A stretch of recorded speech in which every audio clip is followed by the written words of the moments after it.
Hello everybody, welcome back for more Let's Play Mighty Switch Force Hyperdrive Edition. I am Hunter, the one who's there, friend, Apollo Bear. And in the last part, we went through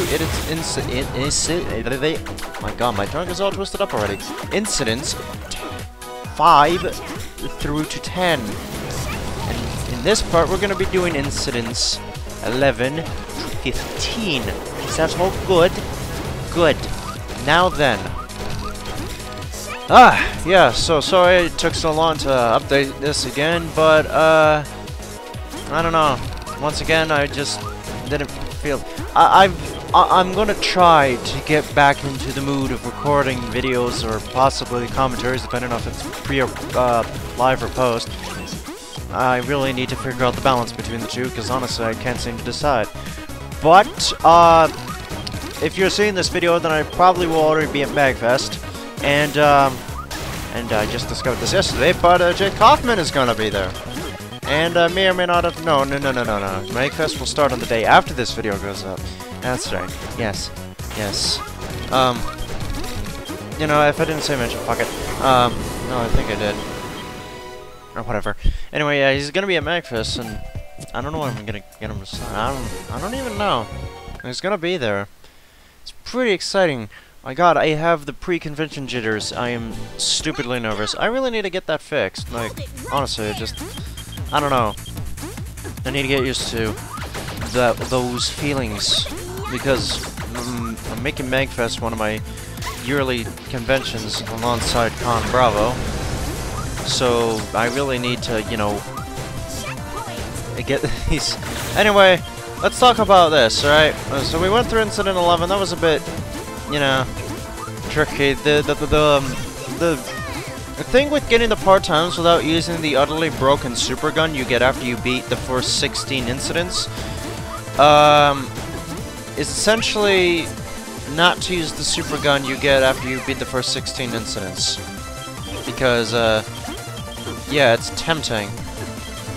But also, you have to properly plan your routes, and in Incident 11, for example, that's a thing you need to do. You need to know which one to go first, and well, depending on which switches you may have flipped over will determine whether or not you'll be able to make it on a part-time. Some of those levels, as a result, a little bit tricky. And then you got levels like these, where you cannot falter to make a single mistake. If you die, you might as well restart the level, because it's most likely the time you'll waste reviving. Well, I die as in, you know, landing on a bed of spikes. I'm not getting hurt, you can pass that off. But landing in a bed of spikes will kick you back to the previous checkpoint you hit. And that can be a pretty big killer. You see how much time I had left there? Yeah. Not a whole lot. Not a whole lot, really. And then again, I'm not the most perfect at this game, to be fair, so yeah. Maybe it's just me, maybe I just suck at the game. Alright, now, this level. What can I say about this level? Well, I can say it is definitely one of the most annoying, in a way, to do for a certain number of reasons. One is the fact that most of the level involves around the bomb. My god, I just cannot speak with shit today. And I was just in a Skype call like a few minutes ago. How am I just this out of tune? Anyway. Yeah, the majority of this level involves those blocks. And a lot of sections where you have to, you know, you know, it's the blocks. It's the bombable blocks. Which means there will be a lot of waiting and a lot of hoping to God that you hit, because you also have to use the barrel cannons, as I'm gonna dub them, because that's what they are. They're basically the barrel cannons in Donkey Kong 64. You go inside one, bam! Off you go. Simple as that, see? Bam! That was a sinking point. Hopefully I remember to sink it using that point. Because, yeah, I'm planning to record 7 of these videos in one night, one for each day I'm away. Yeah, I'm gonna be in Washington for 7 days. How do you do? Because I want to explore the area a little bit, and I didn't get to last time. I'm from Canada, deal with it. I want to explore, goddammit. It may seem like, ooh, touristy things, but I just want to. You know? Because not every day you get to go to the States. Unless you live in the States. Or super rich and can afford the travel fare. Because by God, that shit's expensive. Probably the most expensive thing about going to MagFest every year. I'm gonna try to make it so. Is the travel fare. Anyway, back to the game. When you get this level down, this is one of the more fun levels to do. Mostly because of the flow of which you can go through it at.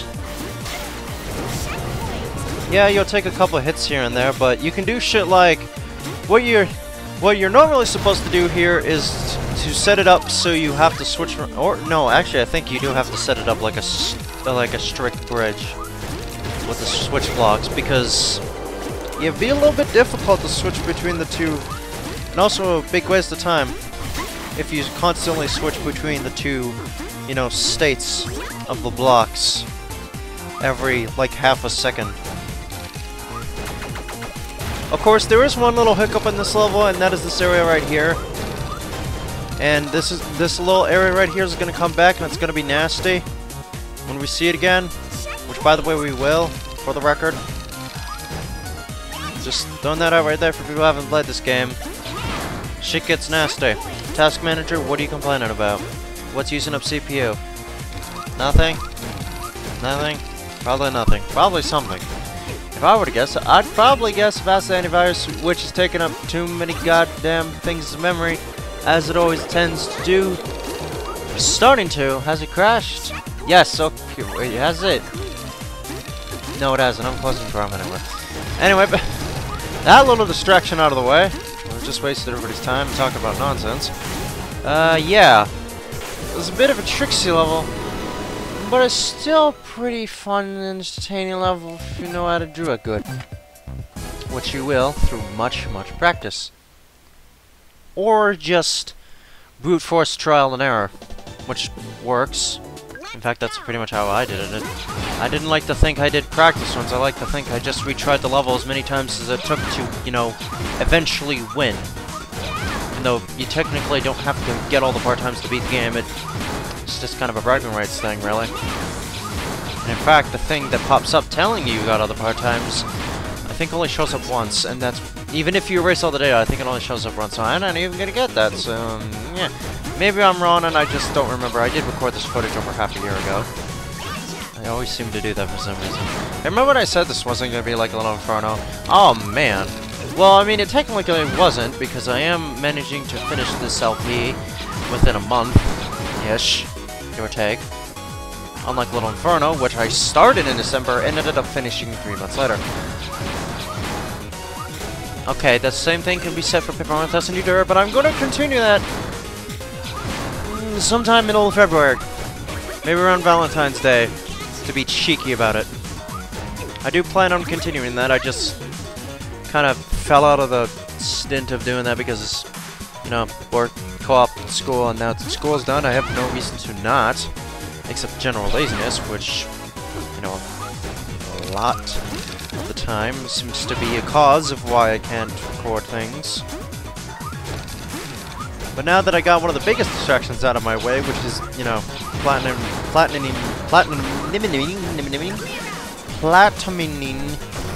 all of 2.5, which took a while, I don't think I have much in the way of to not record it. Also, Silent Hill. Need to finish that too. Probably shouldn't talk about other LPs in the middle of this LP because it makes it seem really dated. And I know I keep banging that point in, but goddammit, I can't go over it. Anyway, next time, and that's all, folks. Not really, but yes. Next time, let's play Mighty Switch Force. We're going to be doing Incident 16, and then bonus levels. Yay! Bonus levels.